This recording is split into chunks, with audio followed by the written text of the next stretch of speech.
My mother always said it like she was placing a gentle crown on my head, light, delicate, almost loving.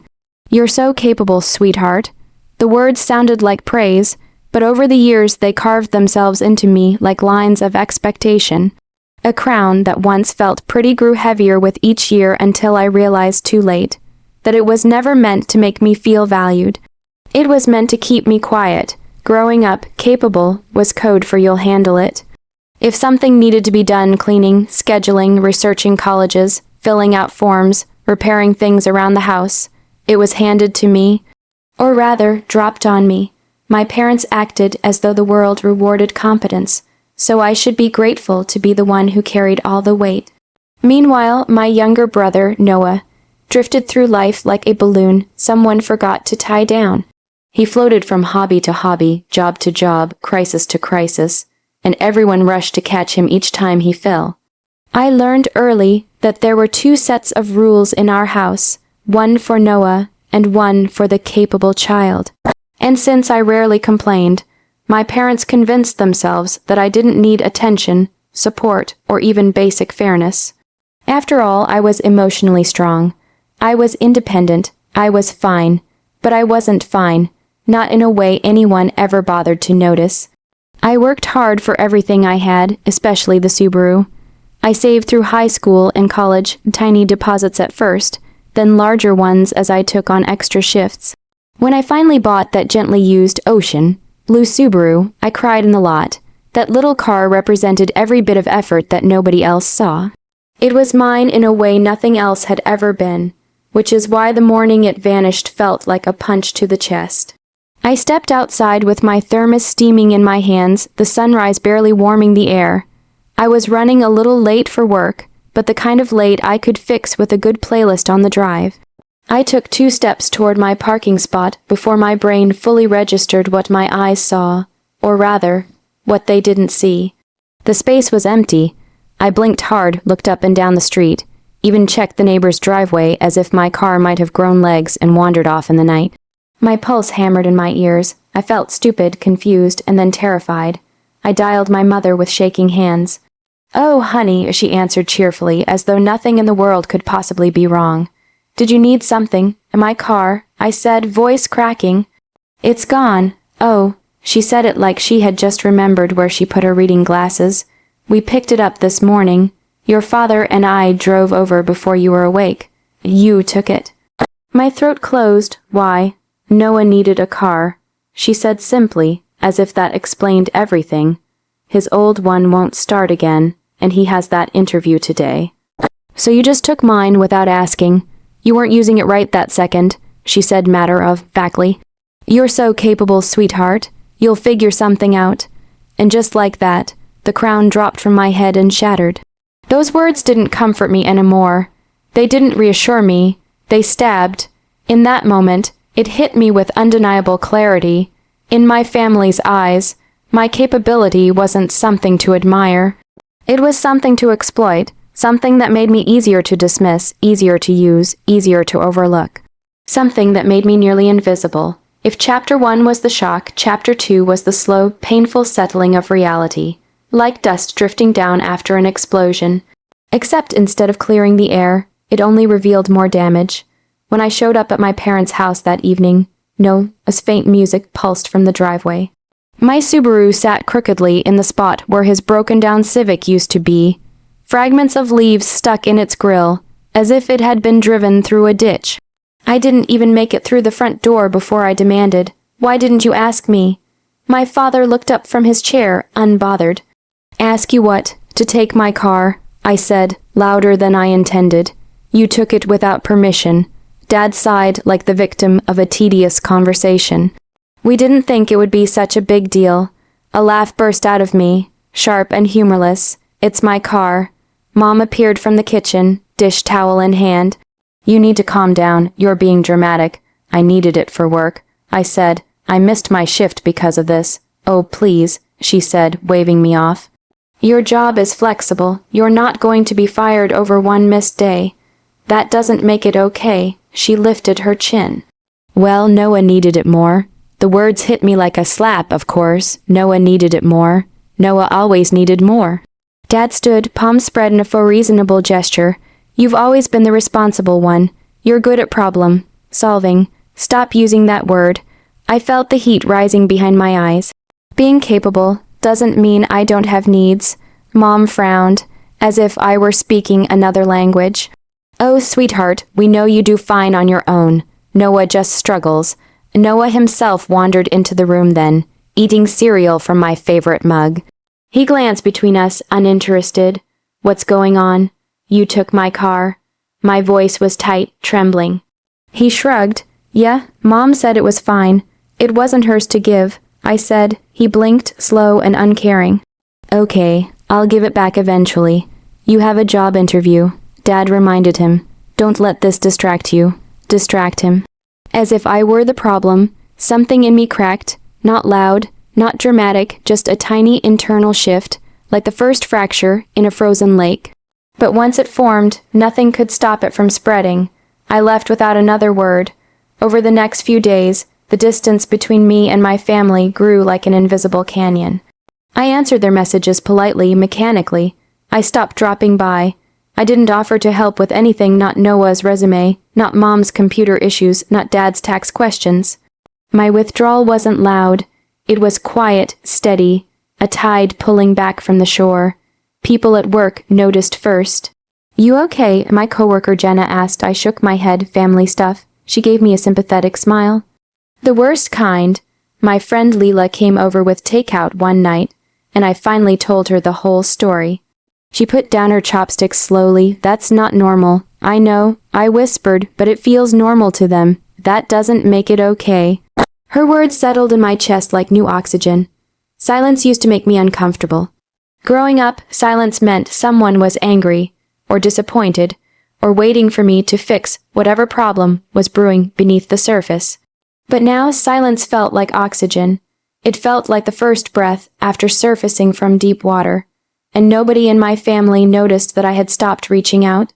They only noticed what I stopped doing for them when Mom texted me at 7 a.m. asking if I could swing by to help her recolor, code her filing system. I simply replied, I can't. Busy. When Dad called to ask if I could glance over a few numbers. For his business taxes, I let it ring. When Noah asked twice if I could pick him up after he locked the keys inside my Subaru, I didn't even open the message. I wasn't being petty. I was simply done playing the role I'd been assigned since childhood. The fixer, the planner, the substitute parent in everything but name. And yet, the more I stepped back, the more frantic they became. Why are you being like this? Mom demanded one evening. She had called 3 times before I finally answered. You're acting cold. I'm setting boundaries, I said quietly. Well, it's hurting the family.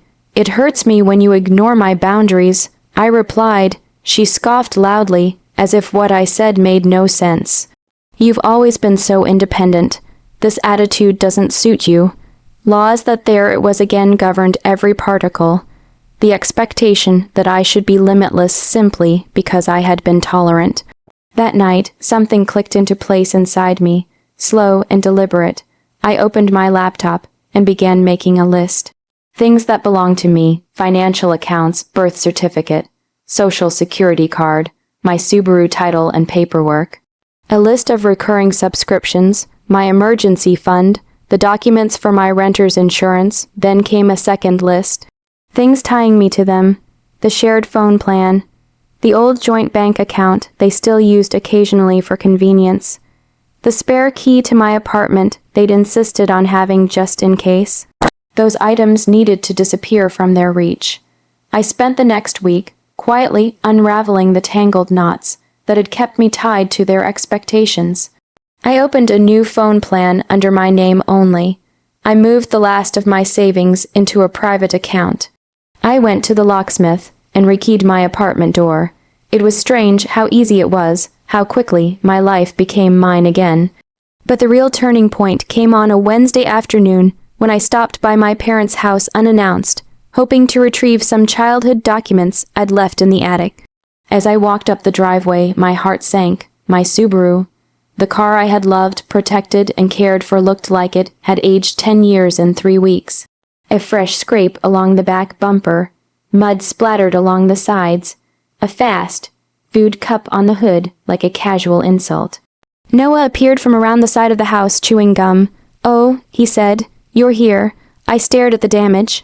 "What happened to my car?" He shrugged. "Stuff happens. You shouldn't be so obsessed with material things. That's rich coming from someone driving a car that isn't his." He rolled his eyes. "You're being dramatic again." That word dramatic landed with a dull thud. I wasn't dramatic, I was done. "I'm taking it back," I said evenly. He laughed. "Mom won't let you." And there it was, confirmation that my belongings were theirs in their minds. My efforts theirs, my independence theirs to chip away at, but not anymore.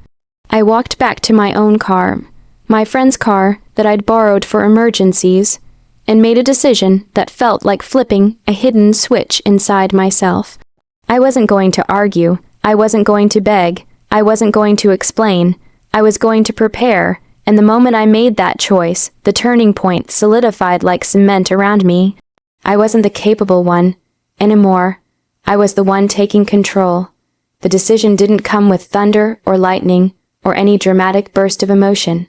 It came quietly, like sunrise creeping over the horizon, slow but unstoppable. I had spent weeks preparing, disentangling myself from the web of expectations my parents wove around me since childhood. And now it was time for the final thread to snap. The last straw came in the shape of a plain white envelope in my mailbox. Inside was a speeding ticket, issued 3 towns over. My name, my plates, my insurance. The car Noah insisted was his for now. I stared at the paper for a long moment, until the letters blurred. Not from tears, there were none left, but from a deep, burning clarity. They hadn't just taken from me. They had used me again, and this time I had the power to end it. I made the call that evening. Non-emergency line. The dispatcher answered. "Hi," I said calmly. "I need to report that my vehicle was taken without my consent. I know who has it." The dispatcher asked questions. I answered them truthfully. When he asked, "Did your family members have permission to use your car?" I said, with a heaviness that felt like honesty stabbing its way to the surface, "No, they never asked. I never agreed." There was a pause, a quiet acknowledgement that what had been done to me wasn't family business. It was something with a real name. Theft. Noah was pulled over the next afternoon. I found out when Mom called, her voice sharp and shrill like cracked glass. "How could you do this?" she screamed the moment I answered. I held the phone away from my ear before whispering, "How could you? You humiliated your brother. They took the car. They treated him like a criminal. He took my car," I said evenly. "That's what happens when you steal someone's property. You called the police on family." I closed my eyes. "No, I called the police about a stolen vehicle. The fact that it was my family who stole it is on you." She sputtered, furious and disbelieving. "You've always been so capable. You could have fixed this quietly. I'm done fixing things you break." Dad called next, furious in his own quiet, disappointed way. He accused me of betrayal, immaturity, cruelty, and all I said was, "Dad, I'm done being the one you exploit because you think I'll stay silent." Then I hung up. It didn't feel triumphant. It felt like stepping out of a house I'd lived in for years, only to realize it had been burning the whole time. Retrieving the Subaru from the impound lot felt surreal. It was dusty, scraped, and worn, but it was mine. I ran my hand along the hood, the metal warm under my palm, and exhaled a breath I didn't know I'd been holding. I drove it straight to my new apartment, parked it, locked it, sat inside for a long moment letting the engine click as it cooled. It felt like reclaiming a piece of myself my family had tried to carve out. Weeks passed with silence from my parents. Noah sent one message, a single line, "You ruined everything." I typed a reply, then erased it. Instead, I wrote, "Maybe it's time you learn to stand on your own." No insults, no bitterness, just truth. And I didn't hear from him again.